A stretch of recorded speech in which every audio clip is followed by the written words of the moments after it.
Good morning. It's a pleasure having you all here at Hudson Institute. My name is Hussain Haqqani, and I am the Director for South and Central Asia here at Hudson. It's my pleasure today to welcome Dr. Rehman Subhan, a prominent economist and a public intellectual whom most of us know as someone who played an active role in the independence struggle of Bangladesh. He's currently the chairman of the Center for Policy Dialogue in Dhaka, Bangladesh. He's a former professor of economics at Dhaka University. He has authored a number of books which go back all the way. The list is long. It's from the days when Bangladesh was still East Pakistan. One of his early books that I recall is about basic democracies and rural development in East Pakistan. And then, of course, towards a theory of governance and development, learning from East Asia, and then challenges and changes in Bangladesh's development. But Rehman Subhan's real contribution, other than his work as an economist, was as an advocate for Bangladeshi independence. Now, I come from Pakistan, and I actually have a really special sense of connection with those in Bangladesh who suffered at the hands of Pakistan's military, not just physically but intellectually. Because I was just talking to Dr. Subhan before we came in here, and I wanted to clarify something based on what he had written in his book. And I said, you were not an advocate of separation of East Pakistan from Pakistan. You were actually somebody who was very early in the 1960s pointing out that there are disparities that are growing, and that these disparities might lead people to think about getting out of the Pakistani Federation. And the reason why I empathize with his position is because I find myself in a similar position in Pakistan today. When I raise questions about the Pakistani state and its policies, and I say that they will have certain consequences, instead of appreciating them as analysis, people turn around and say, oh, you actually want that to happen. And when that does happen, God forbid, then I'm going to be held responsible for having made them happen instead of being seen as somebody who predicted that happen. So that's something that happened to Rehman Subhan. Wonderful book that he has written, titled Untranquil Recollections, which is the story of his life. He was educated at elite schools such as St. Paul's School, Darjeeling, the HSN College, Lahore, and Cambridge University. And he begins his book by telling the story of how he is actually totally not the kind of person who had upbringing to be a revolutionary freedom fighter. And Dr. Subhan, we should start from that. I will actually quote from your book that, you say these are the memoirs of a child born at an elite nursing home in Calcutta with a British doctor in attendance, to a mother from the Dhaka Nawab family, and a father who was a member of the Imperial Police Service of India. The central theme of my story is intended to explain why, how, and under what circumstances the great-great-grandson of Nawab Ahsanullah, obviously a very elite establishment figure, the son of a police officer who was once a contemporary of Field Marshal Ayub Khan at Sandhurst, would on 27th of March 1971 have his home in Dhaka invaded by an officer and his troops from the Pakistan Army, with orders to take him into custody on charges of high treason to the state of Pakistan.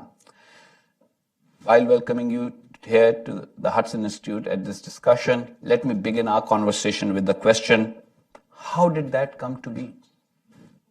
Well, thank you, Hussain, and thank you for all of you joining this.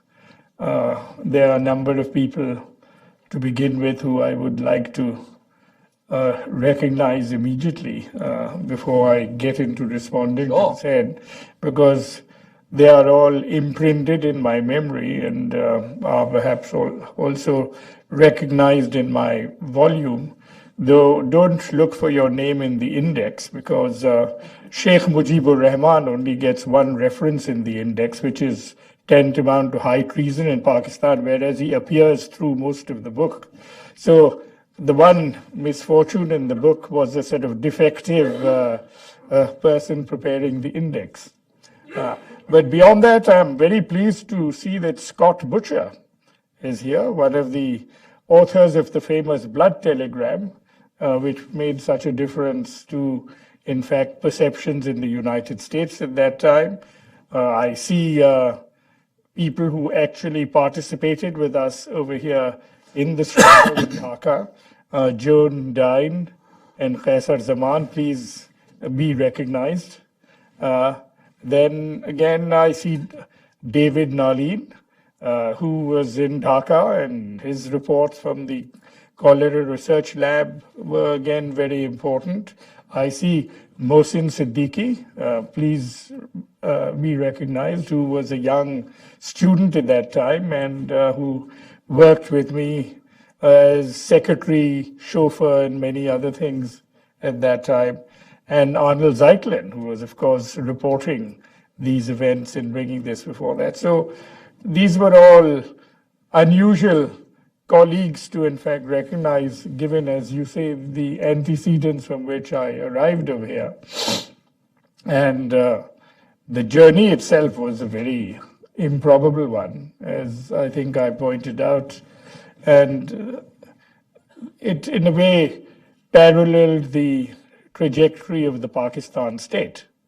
And our family was involved from my mother's side in the creation of Pakistan. In fact, the son of Nawab Ahsanullah, Nawab Salimullah, was one of the founding fathers of the Muslim League, which was founded in his ancestral home in Ahsan Manzil in 1905. And that was the family tradition of being in Muslim League politics. But I moved in a very different direction. And I suppose why I never call this actual memoir or even a history of the liberation movement of Bangladesh is because it's more a personal narrative about how I came from such a background. And once you are politically conscious and engaged, in what was then East Pakistan, the conversations and the discussions were all mainly centered around the deprivation of democracy and from that the deprivation of economic resources, which then escalated through a process of conscious neglect, which was built into the dynamics of the Pakistan state, into a process where a struggle for democracy and regional autonomy transformed itself into a liberation struggle. And in fact, I'm not going to give you a narrative of the book, but that's really what the story is all about.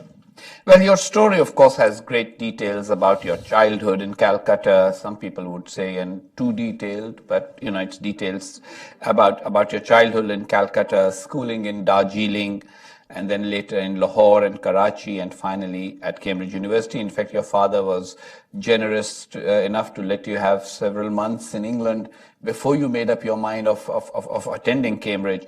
How did any of that, in fact, how does any of that actually prepare a man to become a freedom fighter several years on?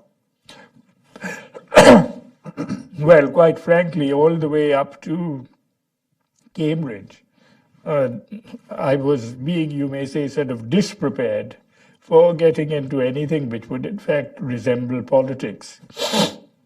In Darjeeling, in my school, people were largely educated to become boxwalas, or which was the term then for people who would join executive positions in British mercantile houses in Bengal.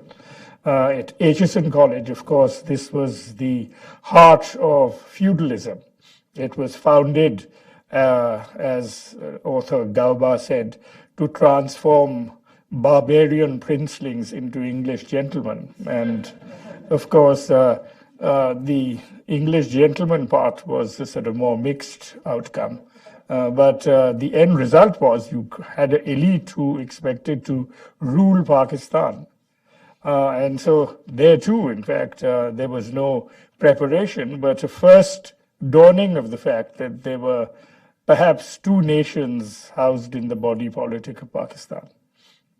And of course, Cambridge was the formative phase, which took me down that road, because once you start developing a political consciousness, which is forging your political identity, you are going to get to a point where you then recognize what are the central elements in the political process to which you are, in fact, aspiring to join. And we found that in Pakistan, which I had planned to make my home, you were faced with the central political problem of denial and deprivation of the majority segment of the population. And that was really what shaped my initial thinking in Cambridge and my subsequent career. I would make one recognition on this, that actually the first person who consciously educated me in Cambridge, of all places, on the importance of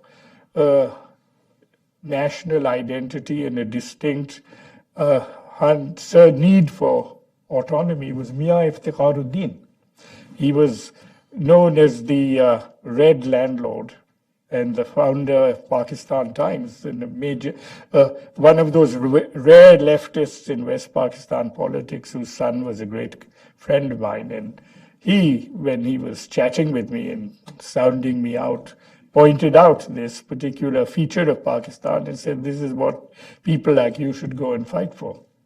Very interesting. I mean, Mian Iftikharuddin, of course, had left-wing political sympathies all through his life, even though he came from a feudal family of Punjab. And he always actually had a perspective very different from that of the Punjab elite throughout Pakistani politics. But would you say that your political consciousness that emerged in Cambridge was like the nationalist consciousness of others with a very left-wing point of view, instead of sort of looking at the world from the lens of a Western educated elite? Now you started looking at it as as somebody who actually understood who you were in a nationalist sense. Well, Cambridge, of course, in those days housed many views, and I should imagine that left-wing consciousness in Cambridge was still something of a minority faction. But the left, I always believe, until more contemporary times, has been a lot more articulate than the right in the period of my formative phase in years after that. And in that particular time, I interacted with the Labour Club, I interacted with the Socialist Club, I had a group of friends who were on the left. I think the principal, one of those was Amartya Sen, who was came straight from the hive of left-wing activism, Presidency College in Calcutta. And this was a formative phase where you were partly embracing the nationalist struggle, which was still incomplete in Africa, in Southeast Asia. We strongly believed in the Algerian liberation struggle. The victory in Dien Bien Phu was celebrated by a dinner amongst all of us. And in those days, our view basically was that national consciousness needed to be then underwritten by a sort of left perspective on the world. And that certainly was shaped or began to be shaped in Cambridge. But then you return from Cambridge to Pakistan, or more precisely East Pakistan. And then you start analyzing, writing as an economist and pointing out the disparity between East and West Pakistan. Your initial writings were not about the national idea of Bengali nationalism, but about just inequality within and injustice within the Pakistani state, and also the fact that the lack of democracy and the dominance of a predominantly Punjabi military somehow worked to the disadvantage of the Bengalis, who ended up being. So how did that then play out? Like, you must have had, coming from an elite family, you probably were part of the drawing room circuit in Karachi at that time, where everybody was part of that oppressive West Pakistani elite. And they raised, they couldn't have been very happy with what you were writing. And I'm sure that Field Marshal Ayub Khan's officials got in touch with you and spoke to you about it. So what was that like? What was those discussions like? Well, having come back to Pakistan and making my home in Dhaka and then becoming a teacher at Dhaka University, these were very consciousness-forming periods in one's life. And when you went into the common room in Dhaka University, about the only topic of conversation was the domination, exploitation of East Pakistan from the West. And of course, within a year and a half of my return, martial law was declared, and then the whole conversation moved to the denial of democracy. So these were shaping my views, but I was visiting West Pakistan on conferences. My friends from HSN College were taking me around, and obviously you found they inhabited a different universe from the way they actually looked on the world. And in those days, Ayub Khan believed that Bengalis were of a somewhat sort of inheritedly servile nature, and non-martial people. Non-martial people who were used to being dominated and suffered from inferiority complex. And so what the intellectuals really needed was to be educated on the importance of the Pakistan vision and the need for participating and integrating the Pakistan state. So I point out in my book that I was invited to such a conference on, which was termed on how to build Pakistan into a well-knit nation. It was organized by the ideological think tank of the Ayub regime, the Bureau of National Reconstruction. And this was way back in, I think, October of 1961. I was then all of 26 years old. And the idea was that once I was exposed to sound thinking from the West Pakistani intellectuals, all would be reconciled in my mind. But the paper I presented was, of course, the one which, in a way, really sort of set me off on this path, in which I pointed out that the real problem in Pakistan was the deprivation of East Pakistan, and that the only way you could effectively address this was by, in fact, vesting complete autonomy on the province so that they could, in fact, forge their own policies and control their own resources.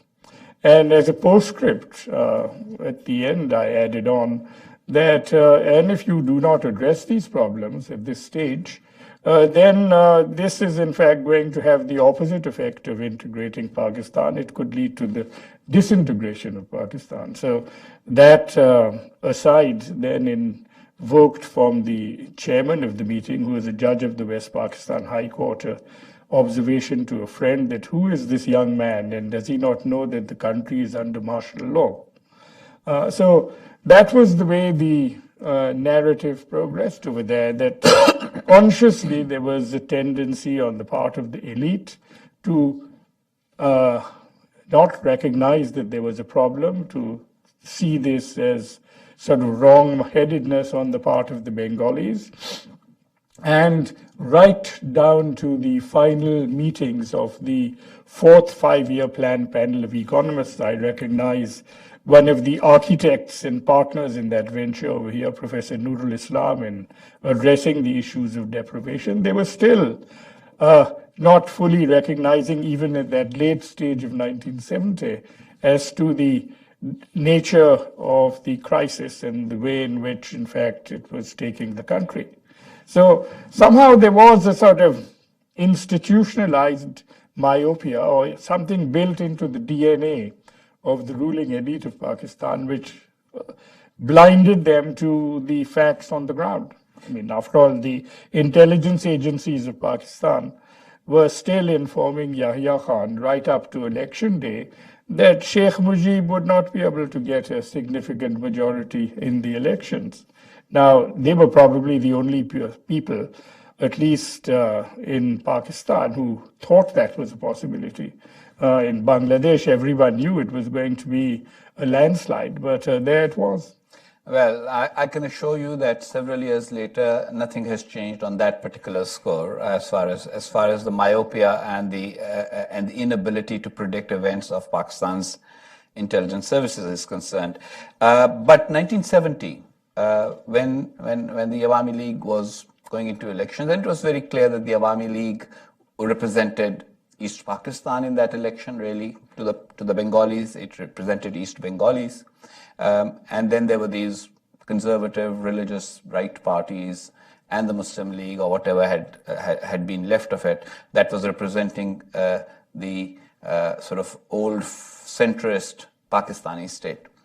Did you really think that that election will actually end up formalizing the breakup of Pakistan, or did you still expect that there will be a new constitutional arrangement that would get the autonomy that you were talking about and still keep some semblance of a relationship between East and West Pakistan? Well, quite frankly, Bangabandhu Sheikh Mujibur Rahman always saw this as a process in which, if in fact he generated enough of a popular mobilization through the election process, and he could in fact bring to the attention of the rules, which was the army, that the entire people of Bangladesh are behind this demand. They would have the minimum wisdom, even at this late stage, to recognize that this is really the end of the road. If you don't accept the framing of a constitution based on 6 points, it's going to in fact end up in a liberation struggle. And this was a message I actually conveyed when I was sent on a mission just after the elections by Sheikh Mujibur Rahman and Mr. Tajuddin Ahmad to meet the leaders of the People's Party to find out exactly in West Pakistan what they were up to. And I remember my meeting, I have discussed this in the book, with Rafi Raza, who was one of the founders of the People's Party with Mr. Bhutto, and was actually their chief legal advisor who'd been entrusted to formulate the constitution. When I met him, I found that no progress had been made in formulating a draft from the People's Party, so they were not really interested in a negotiation process. And so I told Rafi that, look here, you people have to recognize, and please convey this and take me to meet Mr. Bhutto, that the 6-point demand is now, after the elections where they had won, everyone but 2 seats and had a majority in the assembly, was now a minimalist demand. If this is not recognized, then the next phase is a liberation struggle. So Rafi Raza and I think also Kamal Asfar went to Mr. Bhutto and said, I think you should meet Rahman Subhan. This is the message he is conveying. And Mr. Bhutto airily dismissed this and said, Rahman Subhan is a well-known extremist and hothead, and his views should not be taken seriously. This can, in fact, lead to a possible accommodation. He was remembering a rather heated conversation Kamal Hussain and I had with him. Kamal Hussain, who became the law minister. The law minister, and who was Sheikh Mujibur Rahman's constitutional advisor. We had met him when he came to Dhaka in 1970 and had a fierce argument with him in the Intercontinental Hotel, more or less on these lines. So he put me in that category, and eventually, of course, his advice to Yahya on the eve of the Liberation War was, well, these Bengalis this is Awami League is a middle class party.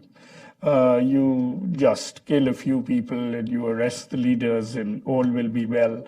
Bhashani is the real sort of liberation warrior, and he's not in a position of influence. So this is the way in which if you take the state, you will then settle this problem and the Bengalis will come to heel. Now, you were not in Dhaka on the eve of the actual military operation, or you were? No, I was very much in Dhaka. Yeah. And, let's hear that story. Because well, I was in Dhaka. Of course, when the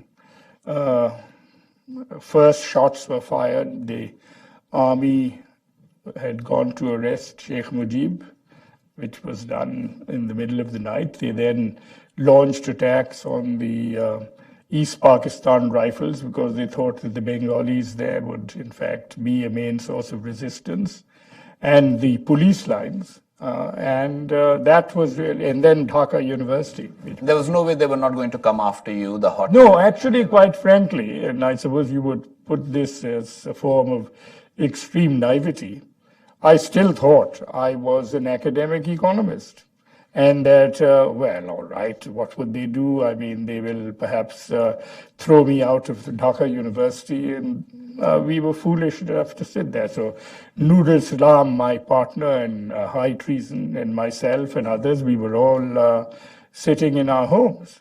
I think when the curfew was lifted on the 27th of March, a friend of mine came to me, Muidul Hassan, and said, you must be a complete lunatic to be at home because they are going around picking up people and killing them. So what the hell do you think you are doing there?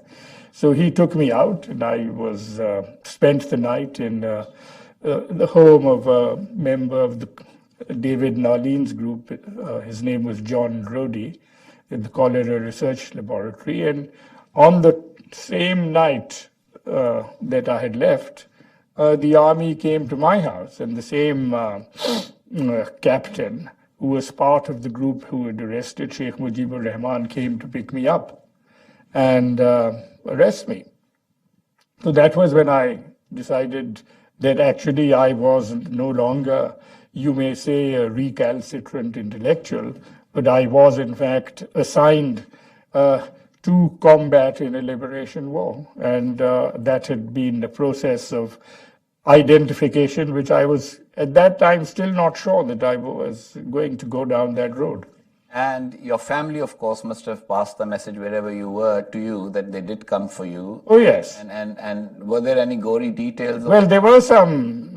In fact, it was a very tense situation because when they came there, my three sons were there. They were young, and my wife Salma was there. And they were going to take them into the cantonment and hold them hostage. And here, of course, I'm grateful to our neighbors, the Isfahanis, who happen to be my in-laws, by the way. Your in-laws, and they, in fact, had close connections with General Yaqub Khan, and they then intervened and said that I will stay guaranteed that they do not go anyplace. And then, of course, I think your wife, Farah Naz's mother, was instrumental in getting them out of Dhaka. So I owe debts all round. But essentially, once I got this information, then I moved out. We then took refuge, moved across the border. And then the rest of the narrative begins, where I had my encounter with Mr. Tajuddin Ahmed in Delhi, and I was sent out by him as his first envoy to join the campaign for bringing recognition to Bangladesh. And of course, our second mission was to see that American and global aid to Pakistan would be stopped, because this was going to be used as an instrument for, in fact, actually killing Bangladeshis. Because by then a massive genocide had actually been launched by the army. Now you had, so there were these India days and global travel days. Your brother Farooq Subhan, who is here, was serving in Paris at that time in the Pakistan embassy. And this must have been, there must have been a feeling of, so the Nawab of Dhaka's sort of, the grandson and an establishment figure who has seen himself only as an academic until the day before the Pakistani military actually comes to arrest him, is now kind of transformed into Agent 007, traveling between Delhi and the various capitals. And then this person with left-wing origins now has to deal with all these capitalist regimes that he does not, or imperialist regimes, pro-imperialist regimes, trying to get support. And you did succeed, because Bangladesh became a cause for the whole world. The entire Western world stood up. And yes, Scott Butcher and Archer Blood were people who were on the ground, but, you know, I always think there was something in fate that the two senior most people in the American consulate had names like Blood and Butcher. So, you know, there was something about that that's just, you know, ironic. But you, so tell us about what you did and how you actually got the support that you did. Because there are many other genocides and injustices in the world that do not generate the kind of support. And I was a child in West Pakistan at that time, so I had no clue. And it was just that I was staying in Lahore at the home of a relative over summer break in 1971, and somebody had brought to them a bound volume of a British newspaper of several months in 1971. And that was the first time I, as a 14-year-old, browsed through this because I liked reading, and that night there was nothing else to read. So, and that's when I realized that something was happening in East Pakistan that we didn't know about, because the West Pakistani media only talked about occasional miscreants attacking the Pakistani military, India and Indian agents causing trouble in East Pakistan, but the brave people of East Pakistan, in the form of the Jamaat-e-Islami and the Muslim League, fighting for the ideology and integrity of Pakistan. And that's all we were aware of. There was no, Time Magazine and Newsweek, which used to be two magazines that people could actually access foreign information, they were banned during that period. We couldn't listen to foreign broadcasts. The BBC was available only on shortwave, and not everyone had a shortwave radio. And so it was not easy for us to know what was going on. In fact, the day the Pakistani military surrendered on 16th of December 1971, the main headline of our most important newspaper, Dawn, was "Victory on all fronts." So tell us how you basically went and generated that international support that enabled the Bangladesh cause to be far more successful than many other such liberation movements in recent years. Well, I remember the joke then was amongst us that all the problems in 71 were being caused for Pakistan by two ladies. One was Mrs. Gandhi, and the other was miscreants. Miscreant being the favorite word of the Pakistani military to describe so everyone, anybody. No doubt, in Pakistan was wondering who the hell is this Miss. Mrs. Gandhi and miscreants, okay. But anyway, this was a part of the problem, because in Pakistan itself, you had this fantasy world which was being created, and I suppose up to a point, the media has continued to play the role periodically of creating an alternate reality wherever things are going wrong with the state. But as far as my story was concerned, Tajuddin and I, when we were in fact together, had heard over the... Let's just tell the audience, especially those who are not very... there are a lot of people here who know a lot about Bangladesh history, but there might be some who don't. So just tell us, like in a couple of sentences about Mr. Tajuddin. Mr. Tajuddin was the Secretary General of the Awami League, and he was, for all practical purposes, the alter ego of Sheikh Mujibur Rahman. He had a brilliant political mind, great organizing skills. And he was, in fact, one of the first people to reach Delhi. I actually reached Delhi before him.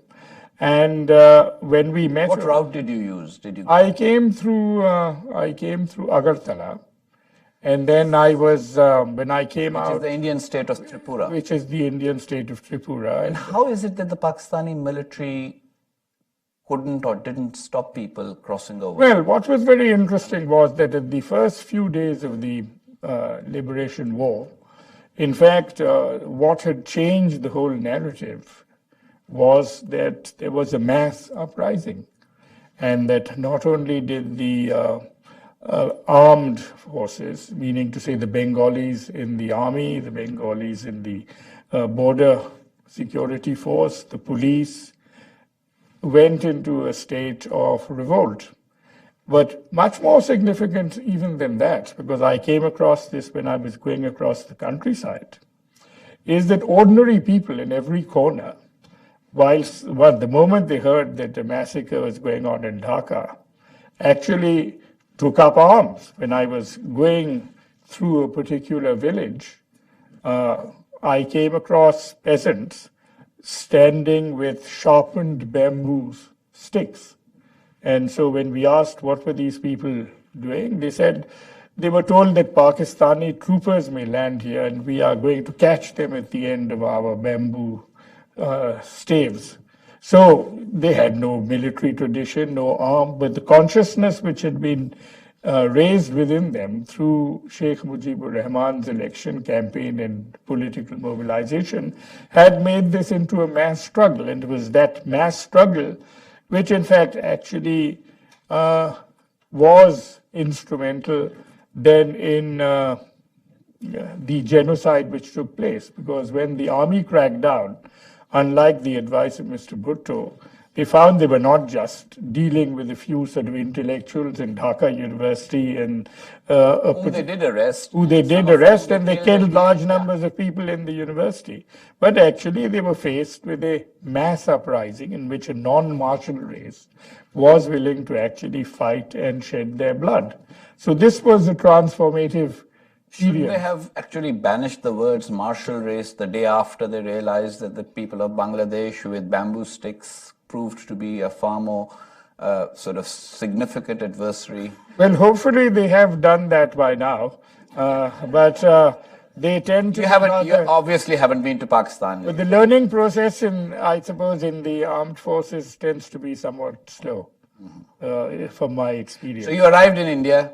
I arrived there, then, of course, as I said, various events were narrated as to how I got there. And the mission which Tajuddin had given me was, because he'd heard over the radio that Mr. M.M. Ahmad, the economic czar of the Pakistan government, had been sent by Yahya, or was being sent by Yahya, to go to the United States to seek assistance.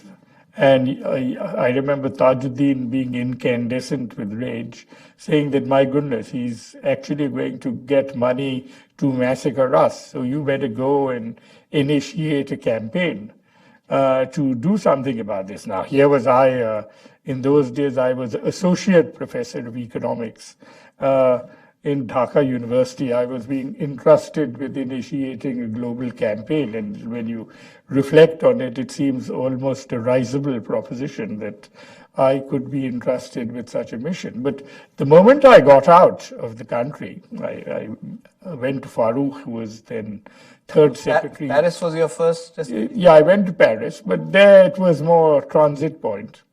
And got some sense of the French scene from him. And then I went on to London. And there, of course, all the Bengalis had risen up as one and were engaged in trying to lobby public opinion. And so I began my attempt to reach out at that point to the British government and to see whether we could educate them. But what was very interesting at that phase, and this is why the world is so different today, the British government was then under Tory regime. And their worldview essentially was that you cannot interfere in the affairs of an independent country. Now, and a fellow member of the Commonwealth. And a fellow member of the Commonwealth. So you can tell that to the Libyans and the Syrians and the Iraqis today, where, of course, the capacity to intervene is done almost at the drop of a hat. But the world in those days was quite different. And of course, our misfortune was that we had Tory regime in power in the US, and Mr. Nixon was the president of the United States. So essentially, we found initially sort of somewhat uncomfortable hearing in both places. So we reached out to the opposition party. I met with the foreign policy leader of the Labour Party, Dennis Healey, who later, I think, became minister, the head of the Labour Party. And I met with journalists, and I met with other. And that was far more successful because. And then the Bengalis there had already initiated a mass campaign. So that both here and then when I went to the US, a mass campaign was initiated to go over the heads of the respective governments at that time. Now, the mobilization in the United States was quite without parallel, because there the Nixon administration was not only unwelcome to us, it was actually being supportive of Pakistan at that particular period.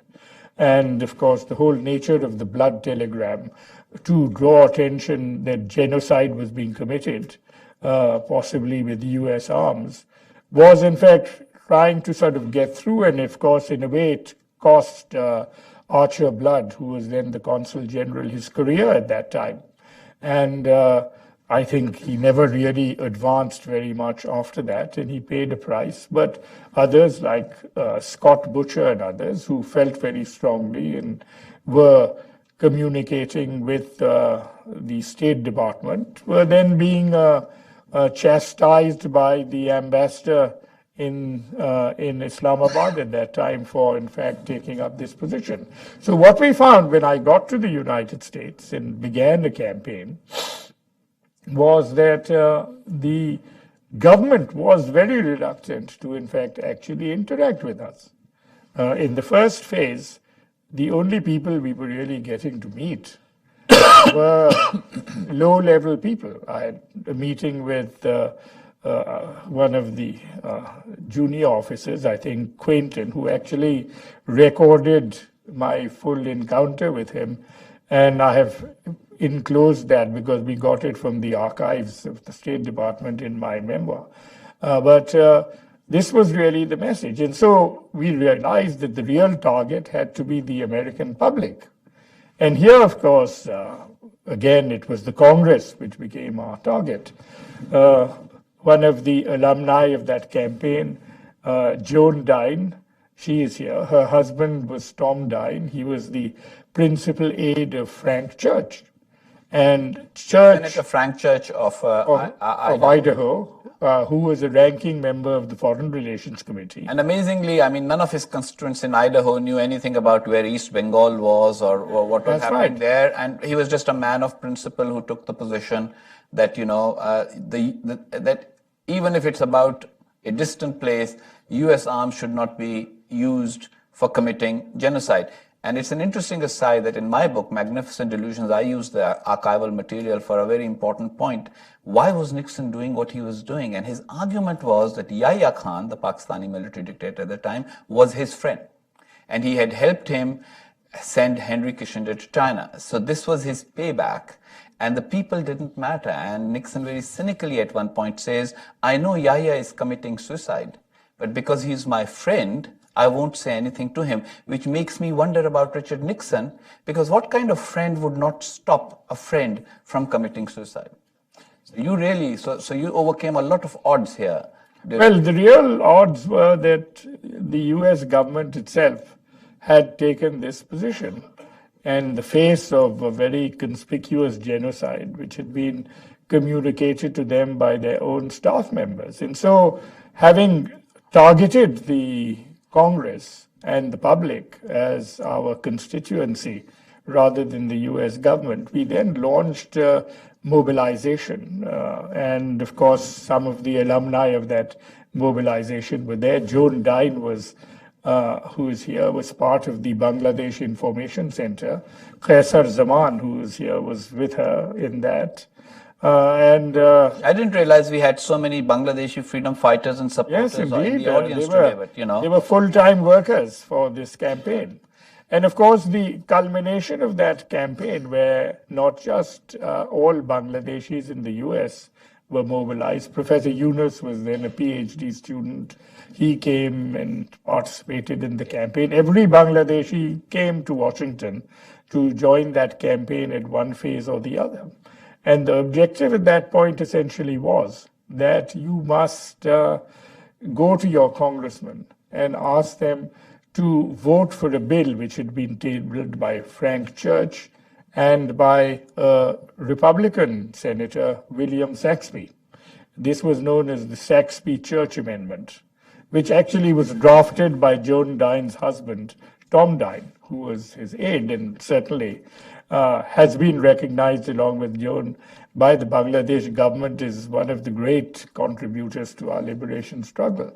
Now, the Saxby-Church Amendment was in fact shaped and drafted with a view to say that all aid to Pakistan from the United States must be cut off until they stop their genocide, and entered into a conversation with the leaders of the Awami League, Sheikh Mujibur Rahman, to in fact talk about the political future of the Bengalis. And this was then the mission, which became a national mission. We met with the media. I was very active here. I think Mohsin Siddiqui and his colleagues and people from within the Bangladesh mission were instrumental in connecting me to the You mean the press. informal Bangladesh mission, because it wasn't a legal? At that time, it was informal, and they only defected en masse from the Pakistan embassy around the beginning of August. And then that became the first embassy of Bangladesh internationally.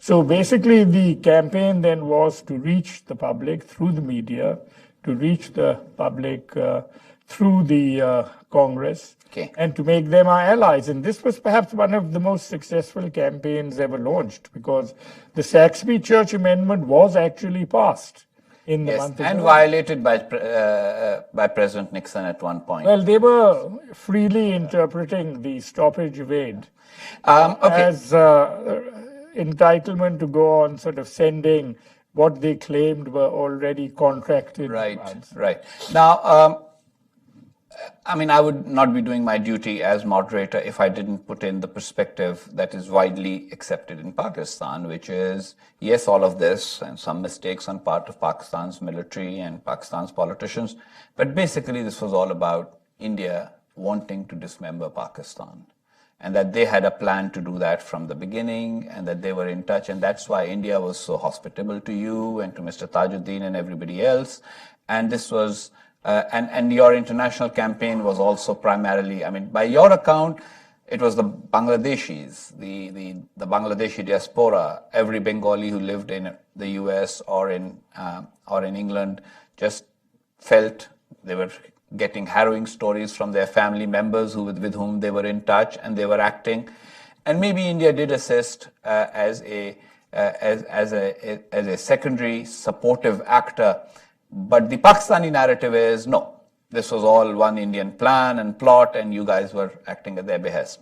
What do you say to that? It's important to have that perspective and the answer. Well, that perspective too was a continuation of the alternate reality, which was basically one of the strands which ran through the Pakistan state from its founding, that you created your own notion of reality, which had no relation to the facts.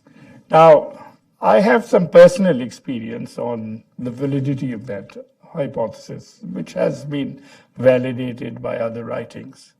I was perhaps with my colleague Anisur Rahman and a couple of Bangladeshi political figures at that time, the first people to arrive in Delhi around the end of March.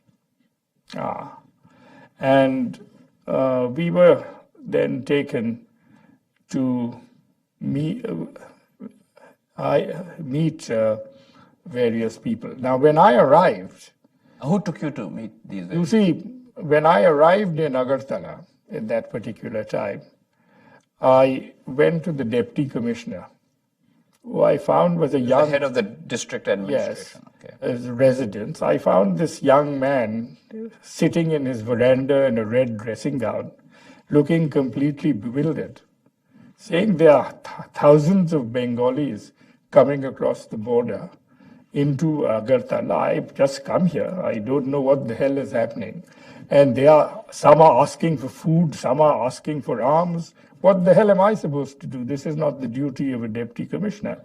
And he said that, well, we hear that the chief minister of Agartala is going with some other Bengali leaders to Delhi. So you better go and meet them. So when I went to meet the Bengali leaders who were there, who assembled at one point, the senior most person there was a district president of the Awami League from Chittagong, Mr. M.R. Siddiqui. And he was being taken to Delhi because even the chief minister felt helpless and said that unless we get directions from Delhi as to how to deal with this, we don't know what is happening.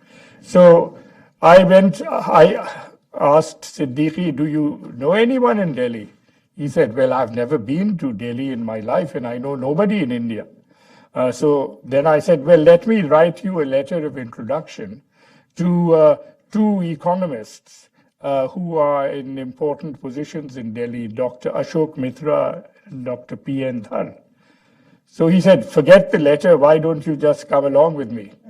And so here was I, sort of wearing borrowed pajamas and kurtas, getting my first shave in 3 days, setting out with the chief minister of Agartala and landing in Delhi. And of course, the first thing I did... Took a flight. Yeah, we flew with him on a commercial flight. And then in Delhi, the first thing I did was to phone up Amartya Sen, who was a professor of economics at Delhi University, who came and took me and Anis The Nobel laureate. No, the Nobel laureate. I think no one needs to be told his name. And he took us to his home. And then the next morning, he phoned up Dr. Ashok Mitra, who was then economic advisor to the government of India. And that was basically my entree to the government of India through Amartya Sen and to Ashok Mitra. Now, Ashok Mitra then introduced me to P.N. Dhar, who we had met professionally, but he was then economic advisor to Indira Gandhi in her secretariat, and he took me again to meet P.N. Haksar, who was then the principal secretary to Indira Gandhi, and reportedly the second most powerful person in the regime. And basically, when I began my conversation with him, what really amazed me was how little he actually knew about the details of the events which were actually going on in Dhaka. And so the very first briefing on actually what had happened in the preceding weeks and the final launch of the genocide given to the government of India was given by me and Anisur Rahman to the principal secretary. Now, it struck me that we were told that the Indians were engaged in a great conspiracy to break up Pakistan. So how the hell did they not really know what the hell was going on over here? And further evidence of this essentially was that a day after us, Tajuddin Ahmed, who had a legitimate credential to speak for Bangladesh, as the second most important person in the Awami League, when he arrived in Delhi, he was then set up to go and meet Mrs. Gandhi. But they didn't know who the hell is this Tajuddin Ahmed. Everyone knew Sheikh Mujibur Rahman, but no one had heard of Tajuddin Ahmed. So I had to give Haksar a sort of detailed political biography. That's very interesting, because in the Pakistani narrative, Tajuddin Ahmed is this old, hardened Indian agent or something. No. He was referred to in the Pakistani press as Major Shomir Das, actually a Hindu in disguise who was masquerading as Tajuddin Ahmed. There to sort of subvert the Pakistan state. But anyway, what amazed me then was how little they knew Total about it. fabrication, you mean? Yeah, and then actually the best part of the joke was that Tajuddin had arrived and he was kept in another place. And I didn't know this, and the next morning I was then asked to come along and go and meet someone. And I went and came across Tajuddin Ahmad and barrister Amirul Islam, who was accompanying him. And what I realized was that the reason why I was being taken there was that I was being taken to identify that this person who claims to be Tajuddin Ahmad is actually Tajuddin Ahmad. Because I had recognition, thanks to Amartya Sen and Ashok Mitra, and I was the only person who had a known identity as far as the Indian state was concerned. But beyond the epic giant figure of Sheikh Mujibur Rahman, everyone else of any consequence in the political landscape of Bangladesh was unknown to the Indians. So an initial part in the period that we were in Delhi, before I took off on my foreign travels, was to tell people what the hell was going on in Bangladesh, to speak to intellectuals, to speak to media, and to tell them, A, what was happening, B, they couldn't even believe that the Bengalis wanted a separate state. They thought that the Pakistanis were committing a few excesses and maybe things would be put right. The notion that we were in a life and death liberation struggle had to be inculcated into their consciousness, both by the passage of events on the ground and campaign over there. So the whole narrative of the grand Indian conspiracy was really, as far as I was concerned, a figment of the imagination. But they believed that when Sheikh Mujibur Rahman was charge-sheeted for treason, one of the items in his charge sheet was that Nurul Islam and myself were in fact using the services of his brother-in-law, who was a director of telecommunications in East Pakistan, to set up telecommunication Secret links telecommunications with India. And so, as if that was fortunately, both of us got out, but his brother-in-law was in fact actually arrested, and he was in fact interrogated, and another brother-in-law was taken to Lahore and was interrogated under torture because they were visiting our house when we were engaged in running an alternate government, and they were just coming as casual visitors. Wow. Well, we've had a good discussion on the liberation struggle in which you played a role, and there's a lot more about all of that in the book, which is available for sale right behind here when you go out, so you can all buy it. And I'm sure that Dr. Rahman Subhan will be pleased to sign the book for you if you want it signed. My last question before I turn it to the audience. Do you think Bangladesh has lived up to its potential? A country born with such hard struggle, blood and sweat of its own people, great international sympathy and support, people who still, by the way, every person who supported the cause of Bangladesh anywhere in the world that I have ever met, I've been to many places, Australia, Europe, here, they always show up when Bangladesh is mentioned. It's something that has lived with them. People who participated in the Bangladesh concert, the famous concert that was held to raise money for people of Bangladesh, they still have this affinity with Bangladesh. So such great international support, such great mobilization of its own people. Where do you think Bangladesh stands today? What are the positive accomplishments of Bangladesh as a state? What are areas where you think the country needs to focus more and make changes? Well, of course, putting on my hat as an economist, or at least a defunct economist, I would essentially say that looking at the post-colonial world, few countries live up to their promise and expectations. Of course, now the world has changed and Asia has become the new growth center of the economic universe with China and India at its center. But the narrative has always been a very mixed progression. In the case of Bangladesh, of course, Kissinger gave us our baptism by terming us as a basket case, and then the aside that, well, they will be a basket case, but fortunately not ours. But I think the narrative has been that actually we did not end up as a basket case, because actually today, aid dependence in Bangladesh, which at the time of liberation would be in the range of about 12% of GDP, is now down to about 1%. We were producing 10 million tons of food grains in 1971. We are producing 40 million tons of food grain. And for 40 million tons, and for all practical purposes, though not in the workings of a market system, self-sufficient in food, but that doesn't mean that everyone is adequately fed, because this is a problem of distribution and economic policy. And human development indicators are in many ways better than India's today. We are, I suppose, doing moderately well in terms of economic growth.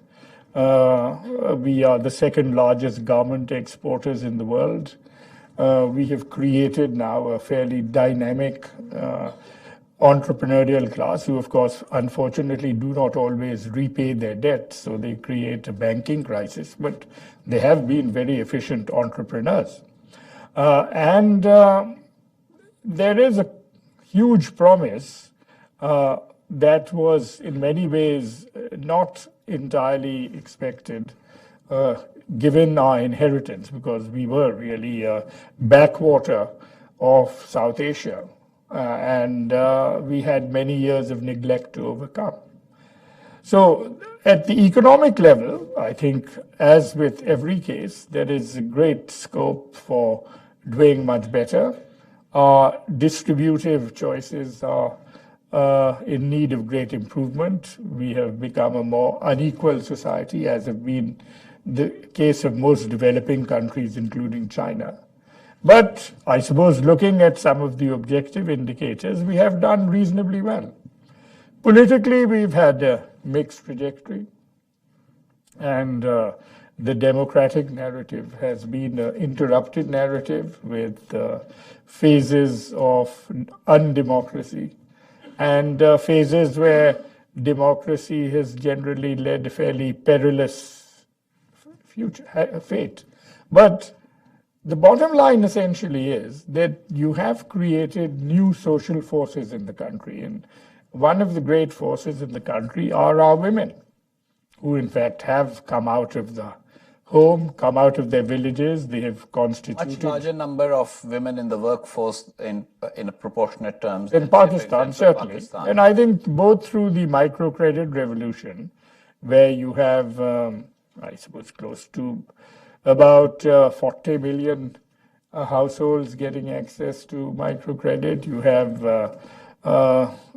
large numbers of women who are the majority of the workforce in the garment sector. But the social implications of this have been much more significant, that they have really demonstrated that they are part of the working economy and that they are not going to be sent back home through any ideological messages which may come from more sort of fundamentalist constituencies. So these are the objective realities, that there is virtually no household in Bangladesh now where a woman may not be contributing to the earnings of that household in virtually every village. And so even the menfolk, however patriarchal they might be, recognize now that their wife is no longer a helpless dependent, but is their partner.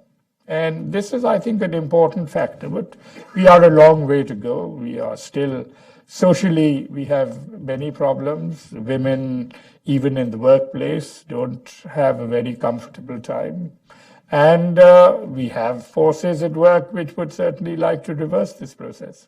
Well, I'm sure there'll be a lot of questions from the audience along these lines, especially on contemporary matters, the killing of bloggers, the sort of occasional terrorist emergence of terrorists acting in the name of religion, the executions of people involved in, allegedly involved in the genocide in 1971, etc. So I'll not ask those questions. Thank you for a wonderful discussion. We are open for questions. First question, the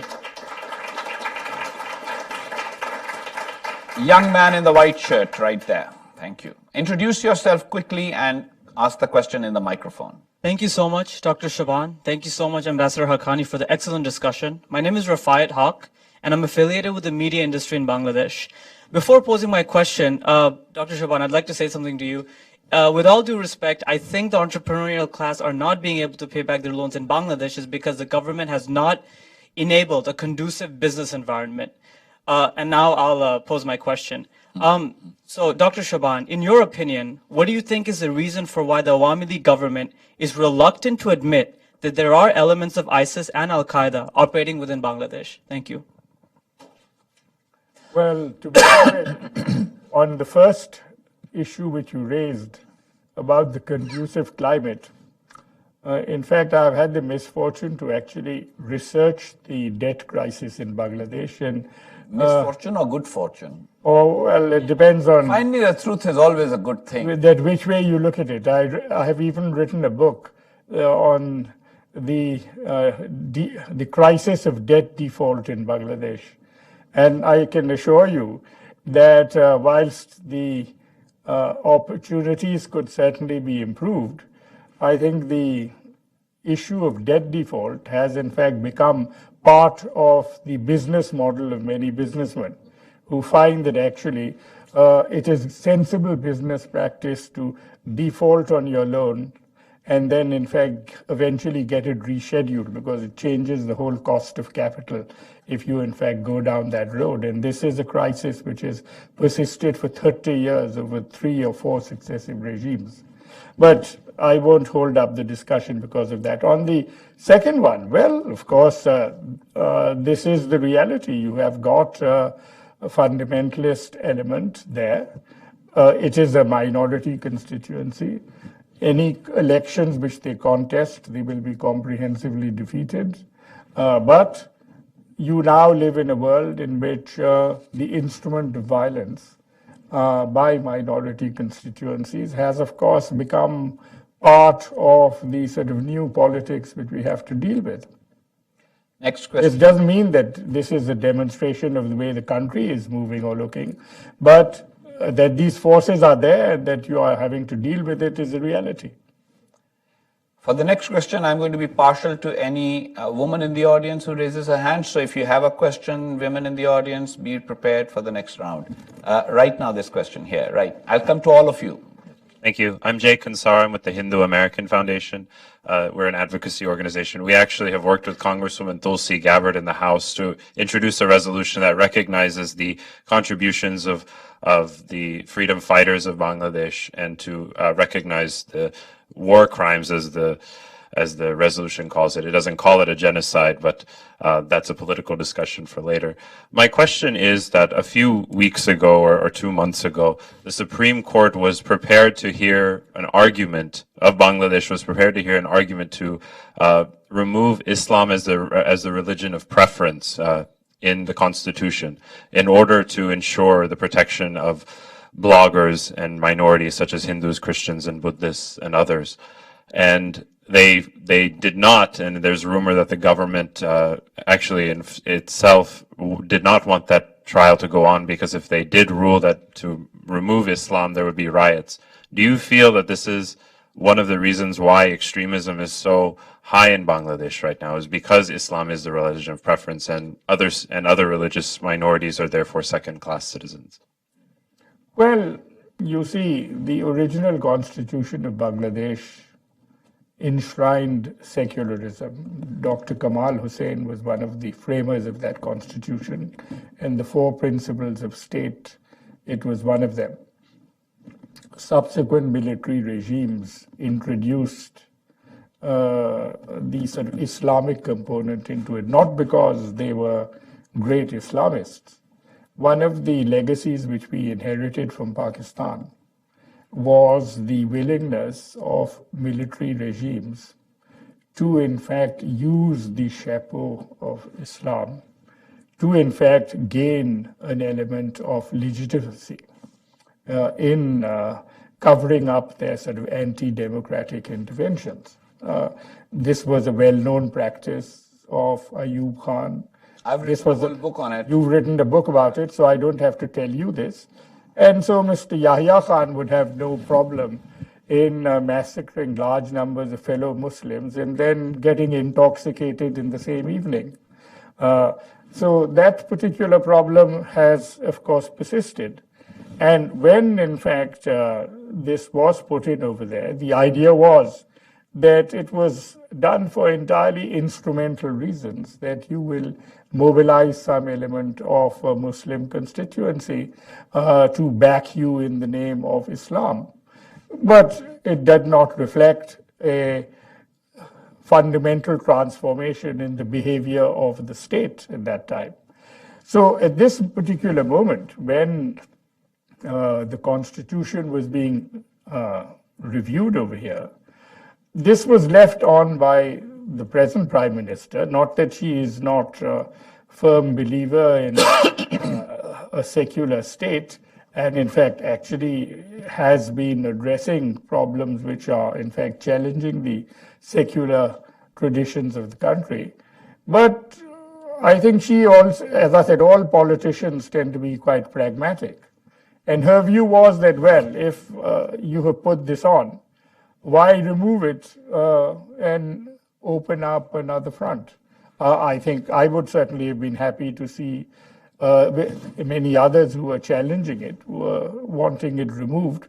But the fact that you so defined it predetermines how, in fact, minorities would be treated, I don't think is really the objective. The fact that the minorities are not getting as fair treatment as possible don't originate in that particular feature of the Constitution. It has its origins in other factors, which of course we can have a big discussion on that subject. Okay, yes. 2-3 questions together. Shall we take them together so that we save time, because we'll be running out of time soon? Yes, the young lady here. Hi, my question is, what is your Introduce opinion? yourself. Warren Thompson, Cassidy Associates. My question is, what is your opinion on the International Crimes Tribunal, particularly given the fairly widespread international criticism of it as politically motivated and not up to international standards? Okay, another question right here. Yes, right in the middle. I wanted to go off the Bangladesh has come a long way from 1971 economically. It's a middle power. It's part of the next 11 economies, but it's not. I think terrorism is still a serious issue. What has the Bangladeshi government done so far to combat that, and what can they do to improve? Introduction. I'm Vincent. I'm an off-site intern at Hudson. Okay, thanks. Good. And then one more question. Yes, sir. Here.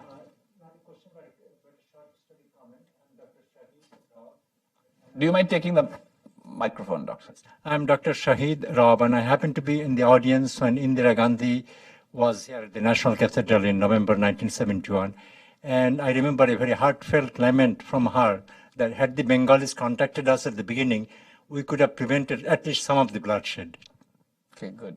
So we have 2 questions and a comment. That the comment doesn't merit, I think. That just adds to our information. It confirms what I said, right? International War Crimes Tribunal, and the other question is about terrorism again. Well, you see, there are 2 parts of that story. One is that the people who were being tried. There was really no debate or controversy over the fact that the relevant people and parties were in fact associated with the army and were in fact speaking up for it and were in fact supporting it, and that elements from that constituency, in fact, actually picked up university teachers and, in fact, actually massacred them, took soldiers from the army to villages, and, in fact, singled out people and had them killed. So those were the objective facts of that time, and I don't think there is any great debate about those issues. Now, as far as the due process is concerned, there were lengthy legal proceedings which went on. How far these legal proceedings conform to international standards or other standards that you may apply over here, or how far those standards are relevant, these are all issues which should be asked to constitutional lawyers. I'm not really in a position to get into this particular conversation. What I do know is that these proceedings went on over quite a long period of time. Huge amounts of evidence were collected, whether the evidence and the proceedings conformed to your notions of international legality. As I said, I would be happy if I was better informed of the law and what is due process to, in fact, comment on that. But what I think I would certainly like to reaffirm, as, again, because I was both witness to and I had many of my colleagues actually murdered in Dhaka University by some of these very people who were, in that sense, at least they're people from their party who were, in fact, then on trial, is that this was one of the objective facts of that time, that there was a genocide. It was abetted by people who were, in fact, actually brought to trial. And of course, terrorism, I think you've already spoken about. So, I'll assume that that is a question that has already been addressed. A couple of more quick questions. Yes, of course. Actually,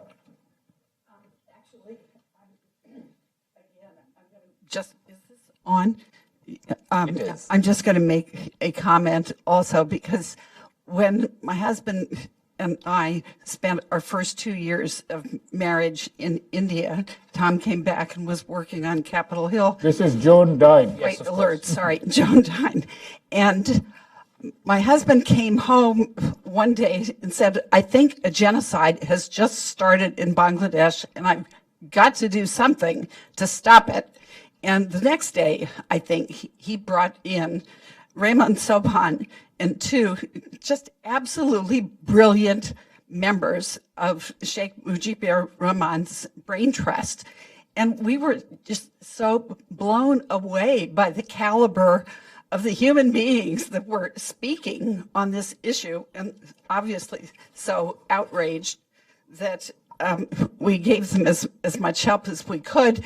And the techniques of trying to reach people in power and force them to do the right thing, all by reaching out to the press and reaching to friends of congressmen and editors in the press.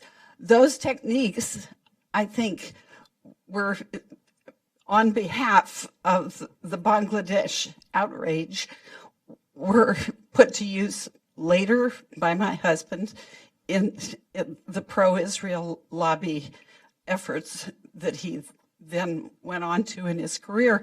So my question is that how do you do it?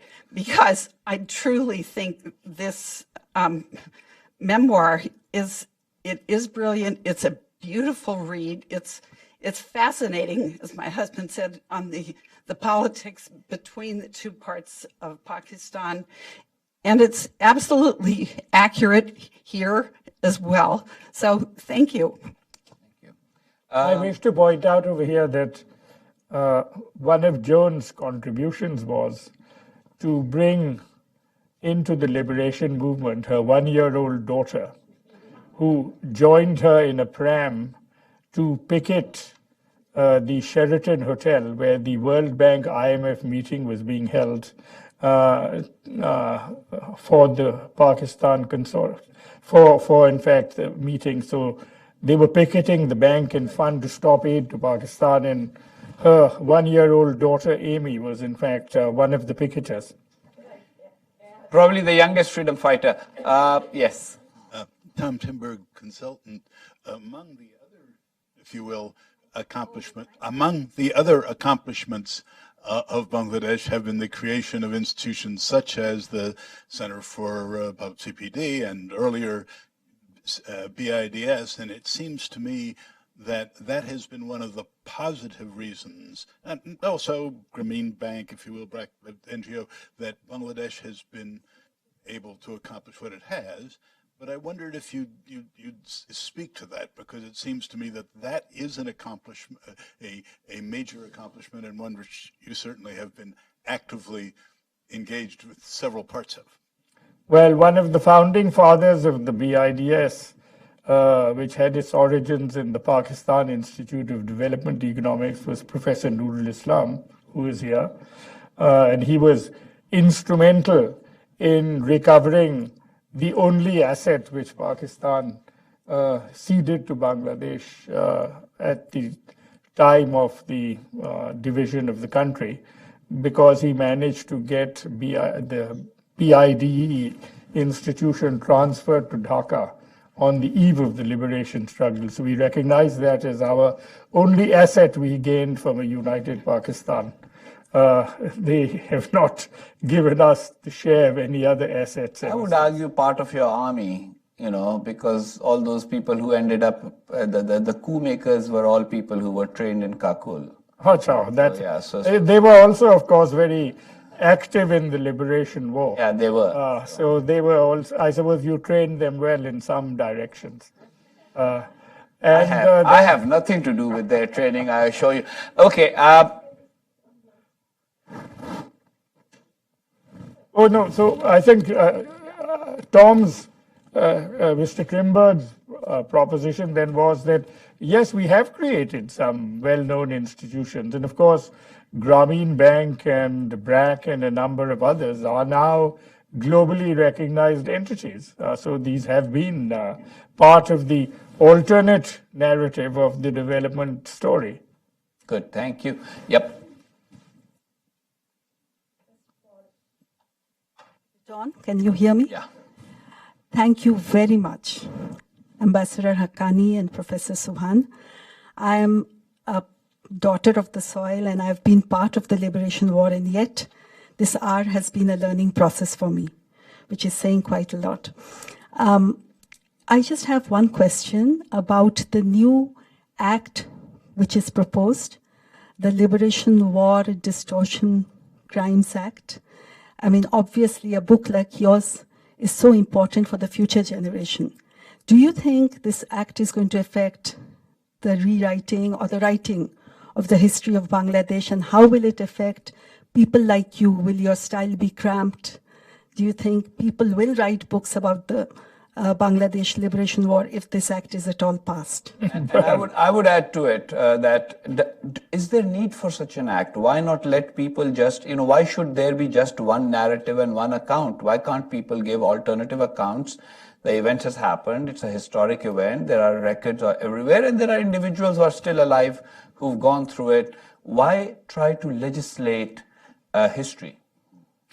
Well, this question is being also asked and debated within Bangladesh. So this is an ongoing debate. I have not seen the small print of the legislation, but no doubt I too would like to join the debate. After all, I would hate to think that my memoir would end up on the wrong side of the legal process as a consequence of this, because the notion that there can be some codified historical narrative is, of course, goes in the face of all history.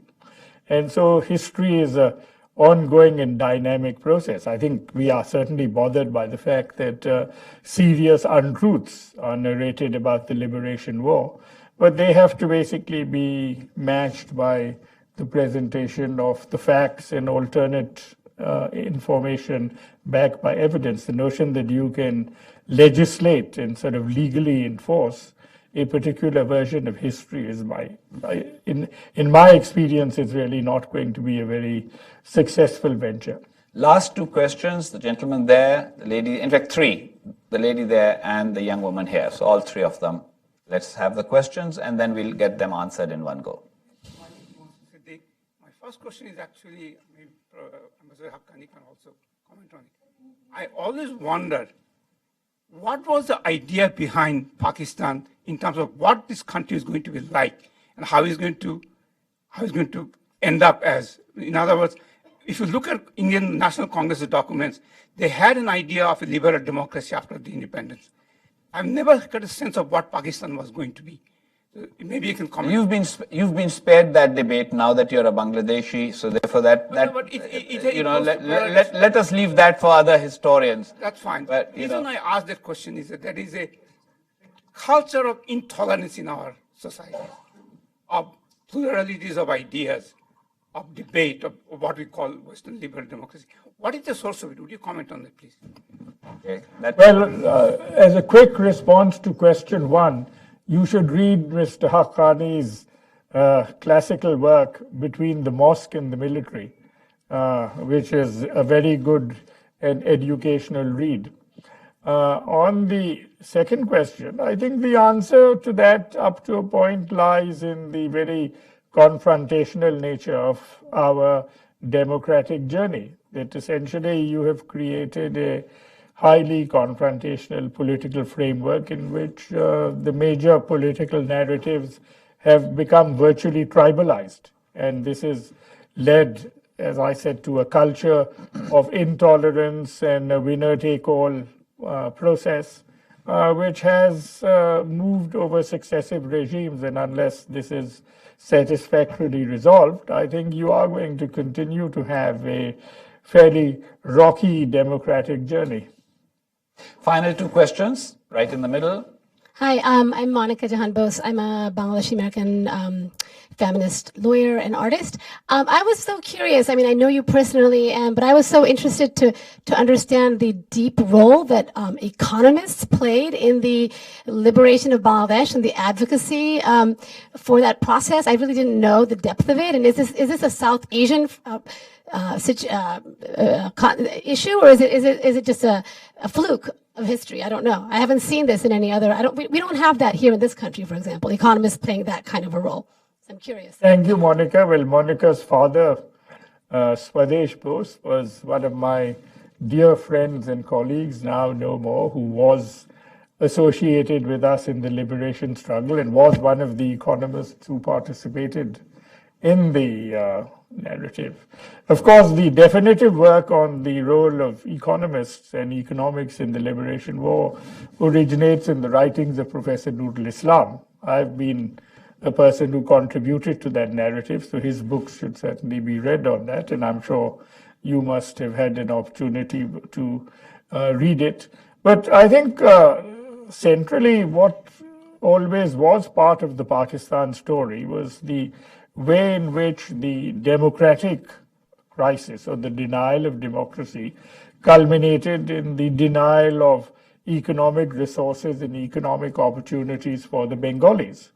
And that part of the story was really told by the economists. So we came to occupy a larger-than-life role through various parts of the historical journey. One of the interesting features of this was, in a way, the period under martial law gave economists and academic economists greater visibility. The reason for that essentially was that for at least the initial phase of martial law, before the soldiers shed their uniforms and became civilian political leaders, the politicians were simply embargoed from speaking. So the only people who were actually speaking out for several years were the Bengali economists who were taking the government to task on what we thought was an economic subject. So if they wanted to lock us up on grounds of committing political subversion against the military regime, it was a hard slog. And until you actually told them that the country may break up if you don't do something about it, it was difficult for them. So the politicians then embraced the economists. I remember when my article came out, the speech which I told you about in Lahore, it was published in the Pakistan Observer, the Dhaka daily, with headlines over 2 successive days, an academic paper, and suddenly a young economist who not too many people had heard of got visibility which I had no right to get.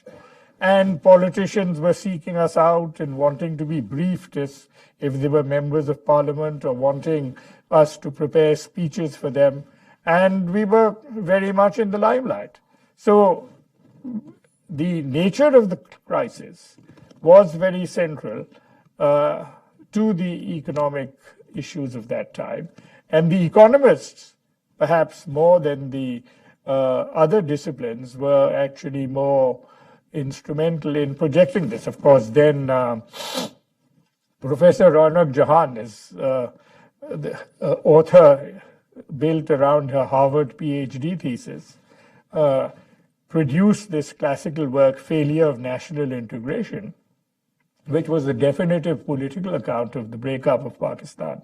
And it was actually written by her when she was completing her PhD, and it came out, the PhD, in fact, was published on the eve of the Liberation War.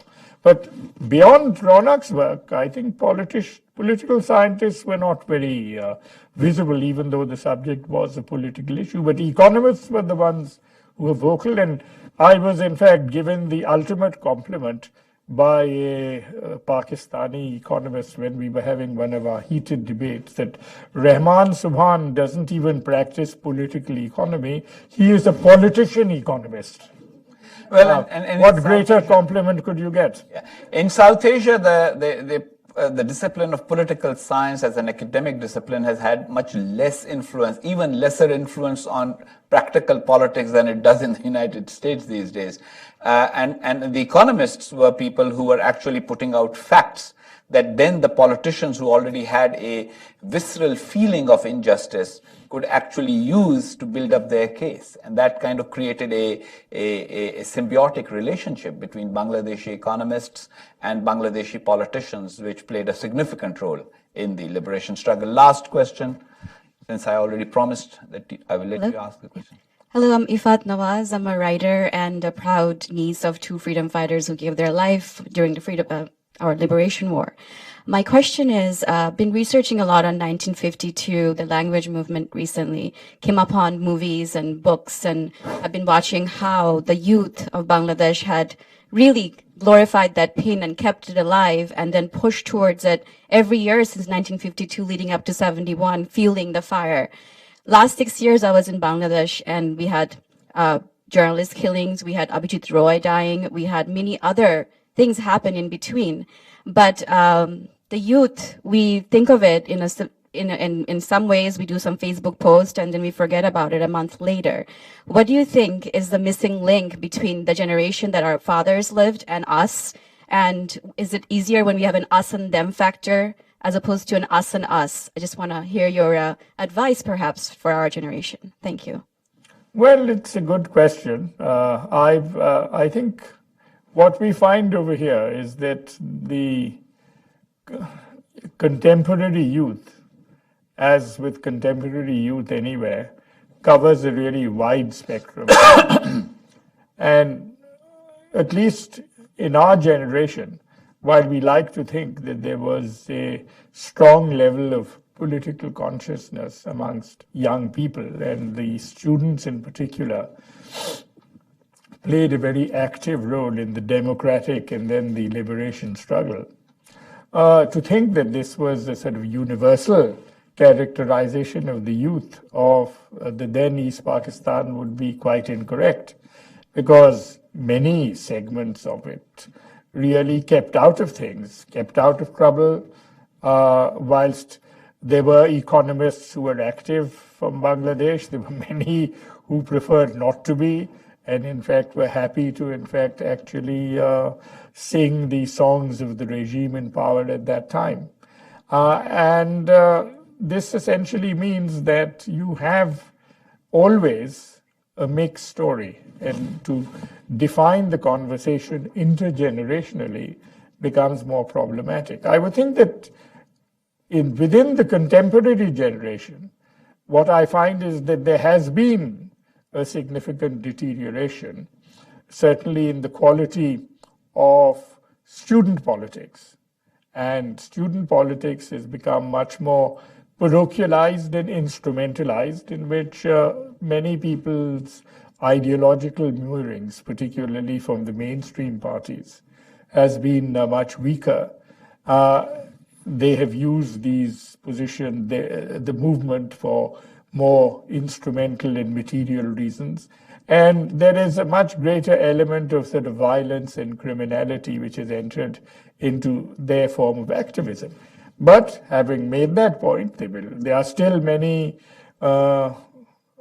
idealistic young people. They come out at particular historical moments, as they did at the Shahbag process, as they have done at other periods of time. But generally, I would say that the idea is that it is easier to get on in life and to, in fact, actually look for your own sort of personal advancement, which is, I presume, the case in most parts of the world, that you have a small idealistic group who want to perform public service, who want to do socially important things, but a fairly large number of people. And obviously, the more the country matures, the much larger constituency you have who are simply getting on with life and want to distance themselves from the unpleasant world of politics and activism.